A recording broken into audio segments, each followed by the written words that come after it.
Destiné à devenir le successeur de Ronaldo, Adriano a gâché sa carrière après un drame familial. Il y a le Adriano d'avant 2004, capable d'envoyer des missiles avec son puissant pied gauche, capable aussi de résister au duel, capable de feinter ses adversaires, capable de dribbler, un joueur assez complet. Et il y a le Adriano d'après 2004 avec tout autant de qualité mais envahi par une tristesse, le faisant devenir un autre homme sur et en dehors des terrains.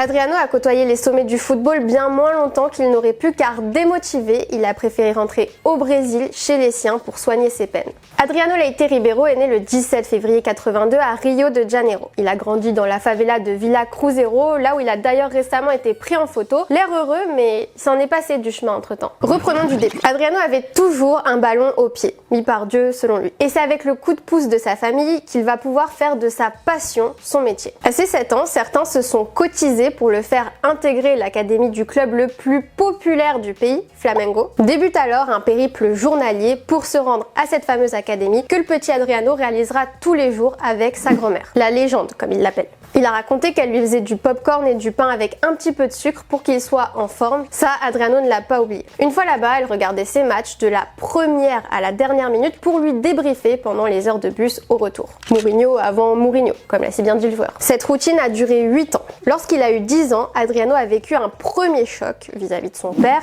Son père a reçu une balle perdue lors d'une fête qui lui a traversé le front et s'est logé à l'arrière de la tête. Les médecins n'ont eu aucun moyen de l'extraire et après cela, le père du jeune homme qui est quand même resté vivant a commencé à avoir des crises d'épilepsie assez fréquentes, mais ça n'a pas empêché Adriano de continuer de croire en son rêve de devenir footballeur. Un rêve qui a failli se briser. Là-bas, à l'académie de Flamengo, le jeune Brésilien a testé plusieurs postes. Celui de défenseur, celui de latéral gauche, jusqu'à ce jour où finalement le club a décidé de se séparer du joueur qui ne donnait pas entière satisfaction à ces postes-là. Et magie ou destin, un des entraîneurs l'a rattrapé et lui a dit de rester encore un petit peu pour le moment. Il l'a replacé en attaque et là, pour Adriano, c'était sa dernière chance donc il a tout dégommé. Surtout les défenseurs qui se trouvaient devant lui. C'est un combat de rue. Son talent n'est pas passé inaperçu à l'échelle nationale puisqu'il a été ensuite sélectionné avec l'équipe des moins de 17 ans pour participer au mondial de cette catégorie. Le mondial de 99 organisé en Nouvelle-Zélande. Le Brésil est sorti vainqueur du tournoi et le natif de Rio a décroché son ticket pour l'équipe première de la sélection nationale l'année suivante à l'occasion des éliminatoires de la Coupe du Monde 2002. Sa sélection, il l'apprend par sa mère qui regardait la télé à ce moment-là alors que lui était en train de faire une petite sieste. Sa maman l'a réveillé pour lui annoncer. Parallèlement, sa carrière avait également pris un tournant en club. Flamengo a décidé de l'intégrer dans l'équipe première dès la saison 2000-2001 et là, la magie a opéré. 16 buts, des dribbles à tout va, Adriano intéresse l'Europe et particulièrement le club où évolue celui qu'il peut appeler son coéquipier en sélection, The Ronaldo, R9.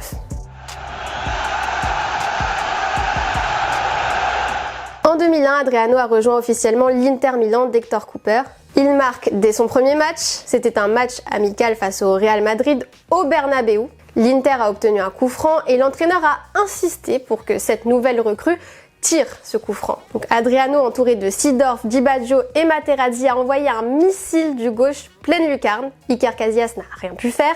À ce moment-là, le monde ne le sait pas, mais Adriano vient de présenter sa marque de fabrique, le fameux pied gauche. Materazzi et Di Baggio ont commencé à rire tellement ils n'en croyaient pas leurs yeux. 6 mois, 8 matchs et un but après son arrivée, le club lombard décide finalement de ne plus utiliser le jeune joueur. Pas assez mûr pour le moment. Adriano est d'abord prêté 6 mois à la Fiorentina, il y marquera 6 buts en 15 matchs, mais ne parviendra pas à sauver le club de la relégation à la fin de la saison 2001-2002. Puis il fera un petit détour d'1 an et demi à Parme, détour lors duquel il inscrira 24 buts en 37 matchs. Des performances étincelantes après lesquelles il réintégrera l'effectif de l'Inter en janvier 2004. Il finira la saison en beauté en inscrivant 12 buts. Ces performances l'ont fait entrer dans le cœur des tifosi interistes. Les supporters ont vu en lui le successeur de Ronaldo parti 1 an plus tôt au Real Madrid.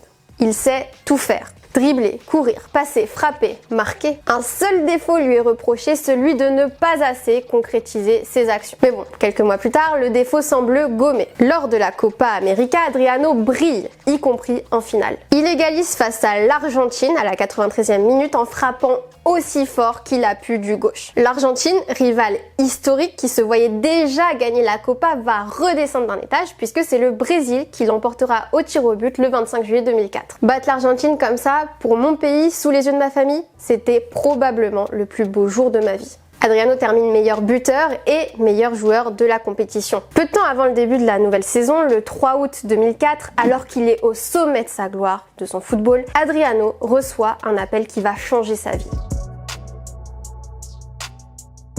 L'appel provient de son pays natal. Adri, ton père est mort. Une crise cardiaque a emporté Mirinho, le père du Brésilien. Javier Zanetti se trouvait dans la chambre d'Adriano à ce moment-là. Interrogé, le capitaine de l'Inter à l'époque a raconté comment son coéquipier a réagi en apprenant la nouvelle. Vous ne pouvez pas imaginer sa réaction. Il a lancé le téléphone d'une violence incroyable et s'est mis à crier. Vous n'avez jamais entendu de cri si sinistre. Il mêlait rage, tristesse et souffrance. Depuis ce jour, Moratti et moi avons veillé sur lui comme si c'était notre petit frère. Il a finalement continué à jouer au football et a beaucoup marqué. Plus rien n'était pareil et il ne trouvait sa place dans le monde que sur le terrain. C'est vrai que la tristesse d'Adriano ne s'est pas immédiatement faite remarquer puisque la première saison de juillet 2004 à juin 2005, l'avant-centre a inscrit toutes compétitions confondues, 28 buts en 42 matchs. Tous effectivement dédiés à son père, à en croire sa célébration, les doigts et le regard toujours pointés vers le ciel. L'Inter a en plus remporté la Coupe d'Italie en 2005, un trophée qui leur a fait du bien face au palmarès vierge de tout succès depuis 1998. C'était clairement la meilleure saison de sa carrière et c'est d'ailleurs pour cela qu'il est devenu tête d'affiche du célèbre jeu que certains connaissent peut-être, PES 2006. Personnellement, je n'y ai pas joué, mais je sais que dans ce jeu-là, il est injouable. 98 en équilibre, 90 en accélération, 99 de puissance de frappe, ça c'est du pied gauche. C'était le GOAT du jeu. Hors du terrain, la situation s'est dégradée assez rapidement et ça a commencé à se voir. En sélection déjà,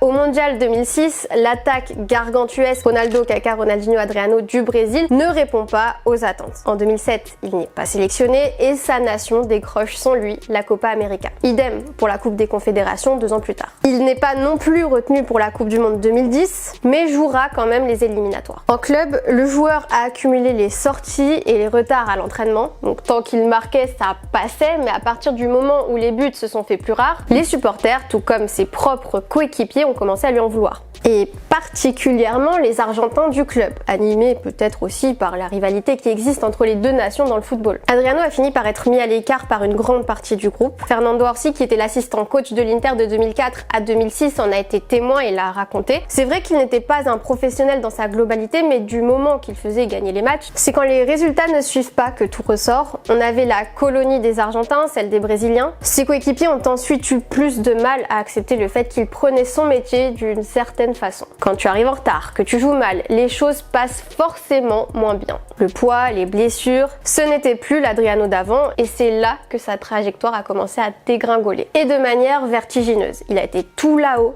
avant de descendre malheureusement très bas.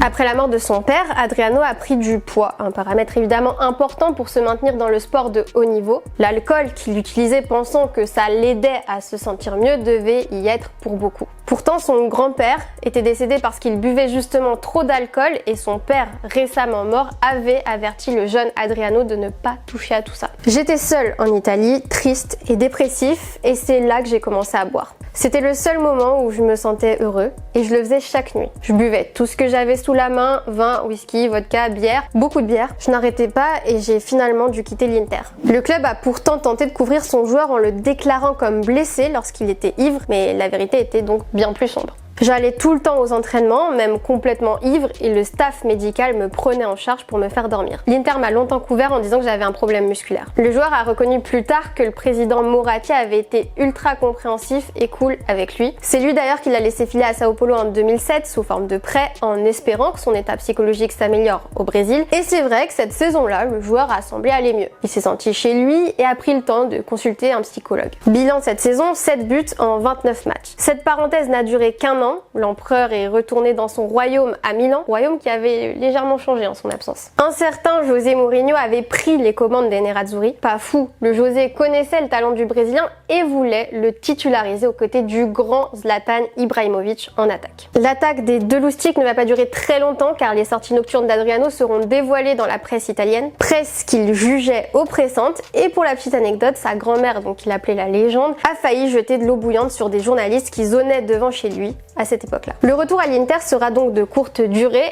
assez longtemps tout de même pour marquer l'esprit de l'unique Zlatan Ibrahimovic. I mean, I played with great champions. I played with players that already was wow.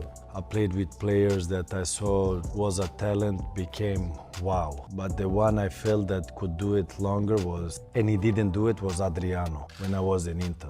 That for me was, when I came to Inter, the first thing I said to the president, I demand him to stay because he's the player I want to play with. He was a pure animal. Adriano va profiter d'être appelé en équipe nationale parmi ses dernières sélections lors des éliminatoires de la Coupe du Monde 2010 pour ne jamais revenir. Mourinho lui a dit « Tu ne reviendras pas, n'est-ce pas ?» Il lui a répondu « Vous le savez déjà. » Allez, simple, sans retour, direction le Brésil. Adriano a donc laissé derrière lui ce qu'il considérera plus tard comme son club, le club qui a quelque chose de spécial pour lui. À ce jour, l'Inter est mon club. J'aime Flamengo, Sao Paulo, Corinthians, j'aime beaucoup d'endroits où j'ai joué, mais l'Inter est quelque chose de spécial pour moi.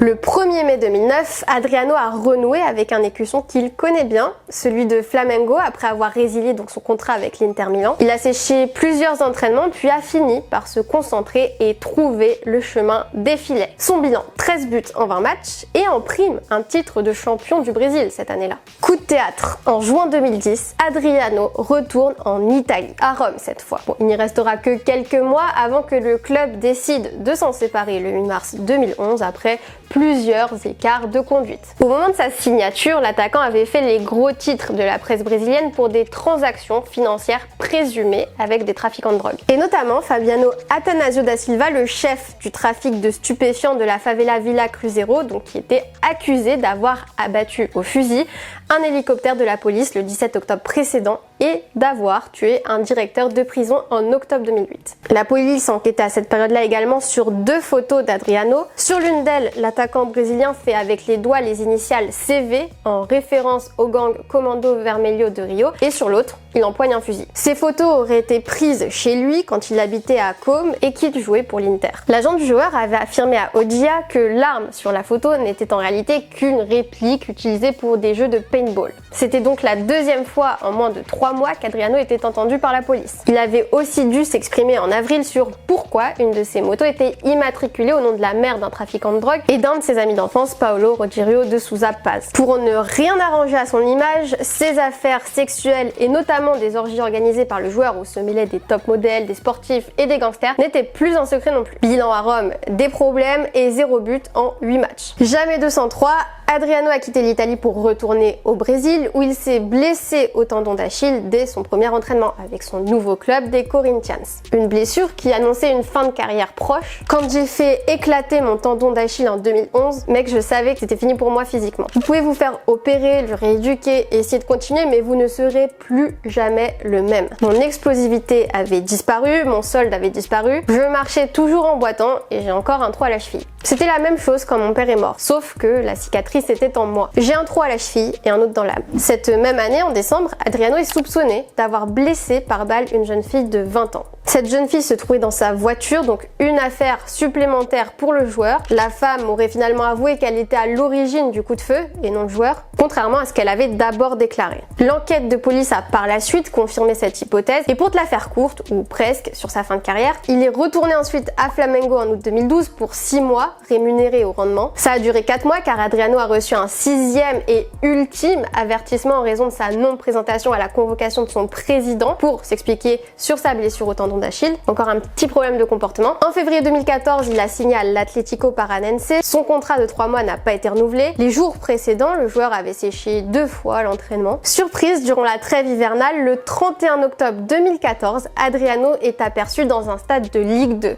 Au Havre. À l'époque, le HAC reçoit Arles Avignon et le joueur semblait proche de signer. D'ailleurs, un mois et demi après ce déplacement, il avait carrément souhaité sur Twitter un joyeux Noël à ses nouveaux supporters du HAC. Très heureux d'être avec vous pour un nouveau challenge sportif, mais finalement Christophe Mayol ne disposait pas des fonds nécessaires pour acheter le club du Havre et le projet Adriano a coulé. Le joueur est reparti dans son pays natal faire une pause. En janvier 2016, il a refait parler de lui niveau foot en s'engageant avec le Miami United FC en 4e division américaine. L'aventure n'a duré que quelques mois et l'attaquant n'a inscrit qu'un seul but. Le joueur a enchaîné les clubs sans jamais renouer avec la gloire. Son comportement en dehors des terrains n'ont fait que de décrédibiliser Adriano, dont les performances n'étaient déjà pas constantes. Aujourd'hui, si tu veux croiser Adriano, il faut passer par la favela de Villa Cruzeiro, là où il a grandi. Tu trouveras une ancienne star du football, sûrement torse nu, en short, pieds nus et peut-être même avec un verre à la main. Adriano continue de boire quotidiennement et nie fermement se droguer, si tu te posais la question. Lui-même a expliqué son quotidien à The Players Tribune. Je joue au domino, je m'assois sur le trottoir, j'écoute de la musique, je danse avec mes amis et je dors par terre. Je vois aussi mon père dans chacune de ces ruelles. Je vais toujours au même endroit, dans mon quartier, au kiosque Nana. Si tu veux me rencontrer, passe me voir là-bas. Et c'est bien dans cette favela que vous l'avez vu pris en photo récemment. Qui de mieux placé finalement que lui-même pour expliquer sa carrière. Je suis comme une promesse qui n'a pas été tenue. Je suis le plus grand gâchis de l'histoire du football. Mon père aimait le football, alors j'aimais le football. Aussi simple que ça. C'était mon destin. Quand j'ai joué au football, j'ai joué pour ma famille. Quand j'ai marqué pour ma famille. J'étais de l'autre côté de l'Atlantique, loin de ma famille, et je n'arrivais pas à gérer tout ça. J'ai déprimé, j'ai commencé à boire, beaucoup. Je ne voulais vraiment plus m'entraîner, cela n'avait rien à voir avec l'Inter, je voulais juste rentrer chez moi. Pour être honnête avec vous, même si j'ai marqué beaucoup de buts, ensuite pendant toutes mes années en Serie A, et même si les supporters m'aimaient beaucoup, je n'étais pas heureux. Mon père était parti, tu vois. Je ne pouvais plus me sentir moi-même à nouveau. Si cette histoire t'a plu, n'hésite pas à t'abonner, à mettre un commentaire et pourquoi pas à me suggérer des histoires que t'aimerais que je te raconte. À la prochaine!